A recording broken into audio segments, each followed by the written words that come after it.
मुंबईमध्ये येत्या 30 तारखेपासून 5% पाणी कपातीचा निर्णय महानगरपालिकेनं घेतलेला आहे, तर 5 जून पासून मुंबईत 10% पाणी कपात केली जाणार आहे. जलाशयांमधला पाणीसाठा घटल्यानं खबरदारीचा उपाय म्हणून पालिकेनं हा निर्णय घेतला आहे.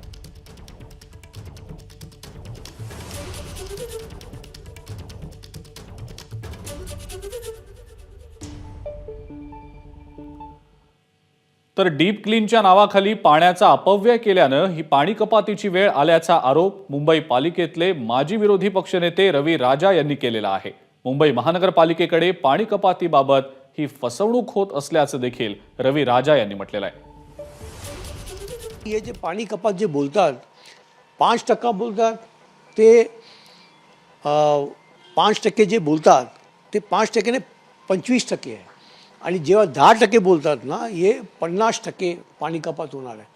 तो लोकाला त्रास होणार आहे.